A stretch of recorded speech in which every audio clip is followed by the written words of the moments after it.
This is Oscar Romeo 4 ISS, over.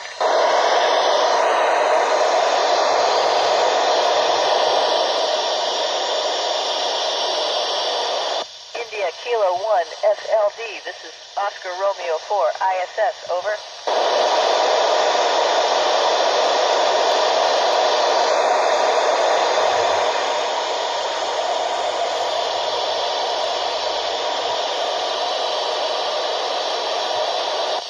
Kilo 1 SLD, this is Oscar Romeo 4 ISS, over.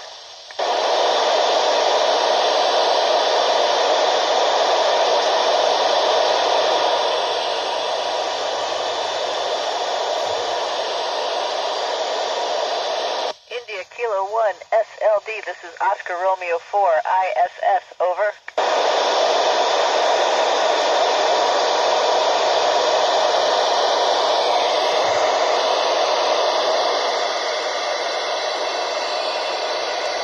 Kilo 1 SLD, this is Oscar Romeo 4 ISS, over.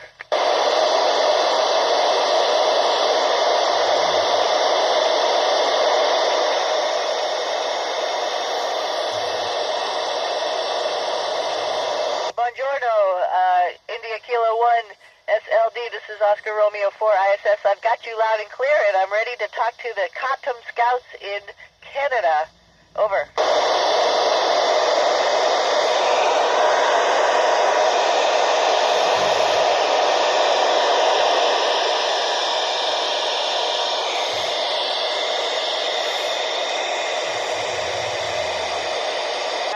For the first questions, over.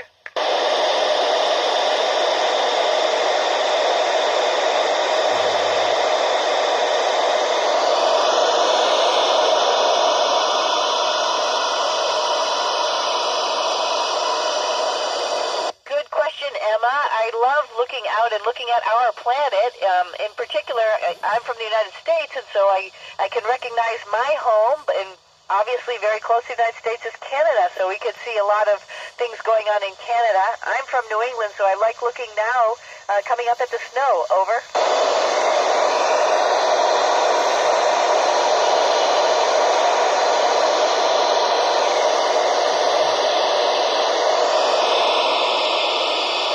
Thank you, Casey, for your question. I love Saturn just because it's cool and it has rings, but really my favorite planet is Earth because we get to wear a bathing suit on Earth. On the other planets we wouldn't get to do that, but it would be fun to go look at them. Over.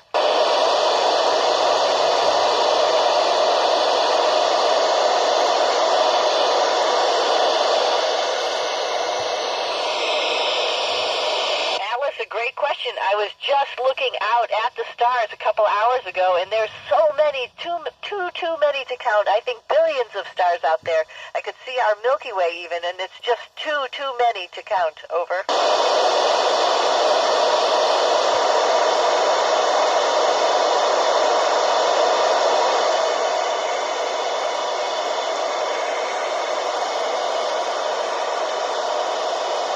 Thanks, Max. Yeah. Eating is a big deal, right? We all like to eat, and so we have a lot of food here. Sometimes we have lasagna, sometimes we have fajitas, sometimes we have chicken or soup, and there's desserts also. There's brownies, there's cobbler, apple cobbler. The food is already prepared, so all we have to do is heat it up. Some of the stuff is dehydrated, means we have to add water, like our fruits and vegetables. Our chopped up strawberries or beans, for example, we add water to and hydrate them. Over.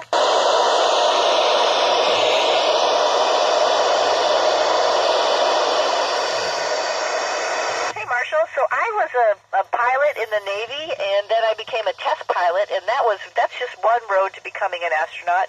On board is another doctor of physics, Don Pettit, and then we have all sorts of other people who are medical doctors, a veterinarian, school teachers, but everybody does science, technology, engineering, and math. It's in their background. Over.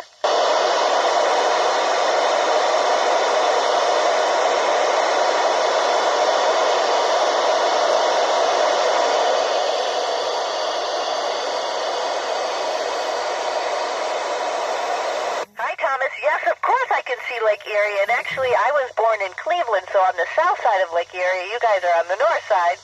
So yes, I've seen it. I've taken lots of pictures of it. Sometimes it's cloudy and then I can't take it, but when it's clear out, yeah, you can see it. So we can see all the lakes, all the Great Lakes, for example. I can see when I fly over the eastern part of the United States, all the way up to the Hudson Bay, down to Florida. So we have a big view of all of where we live on Earth. Over.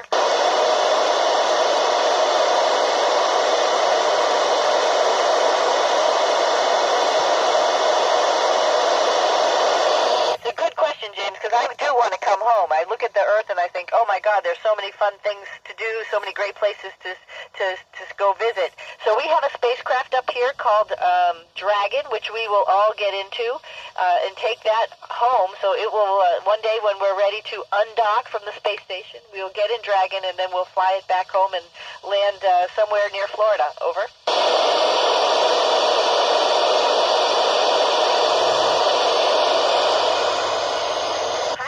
No, I haven't. In particular, my 3 flights were construction of the space station, living on the space station, doing experiments on the space station. We are doing all of this on the space station to get your generation, you guys, ready to go back to the moon and live and maybe build a station on the moon. So we are practicing for you and checking out all of the systems that you guys might use in the future. Over.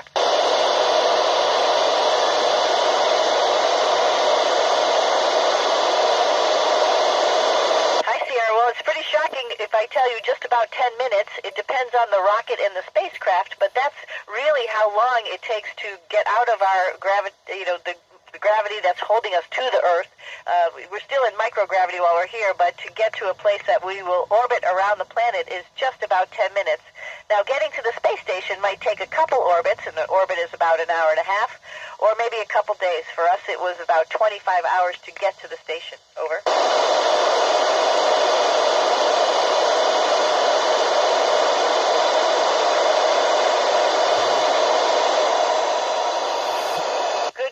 Andrew, we actually get in our spacesuits here in the space station, connected to an umbilical, which makes sure that our air tanks are topped off. And right before we go out into space, we disconnect that umbilical, so we have a set amount of air while we're out on the spacewalk. But if we start to get low, we can come back toward the airlock and hook back up, plug back in, and recharge our oxygen tanks. Over.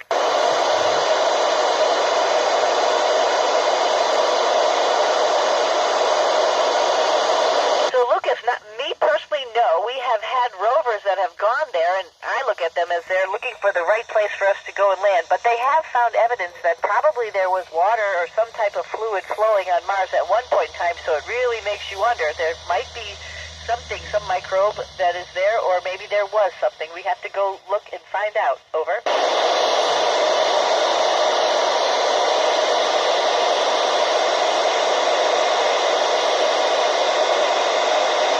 Well, I was mentioning all of us have studied in science, technology, engineering, math. Then we've been part of a laboratory or part of a squadron or part of a team, a group, and maybe were a follower in that group and then became a leader in that group. So it does take a bit of schooling. So most astronauts have an advanced degree before they apply to become an astronaut. Hopefully we'll be able to launch more and more people into space before long with this commercialism of space, and maybe that won't be the case in the future. Over.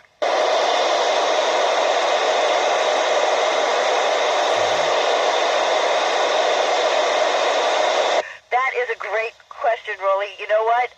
It's harder because you can see so many stars. We don't have our atmosphere blurring our vision. When I look out the window and look at all those billions of stars, there's so many. It's actually harder for me to pick out the constellations. However, you can tell which ones are the bright ones. For example, we were in the southern sky and we saw Canopus today, and then in the northern sky, Sirius, I think it was. Over.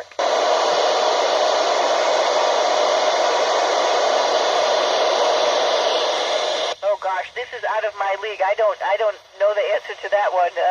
I'll have to look that up. I think Google would know that better than me. Over.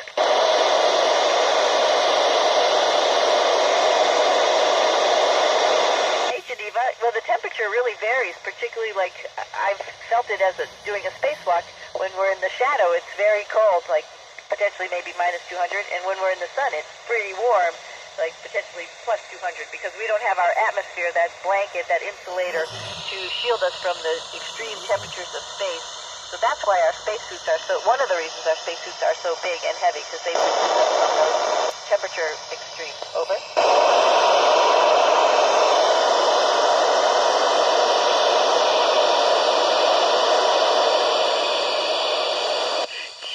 Great question. It's always fun to be with you guys, you scouters. I really like The Martian. I thought The Martian had some really great attributes to it. I think one that annoyed me probably was gravity. You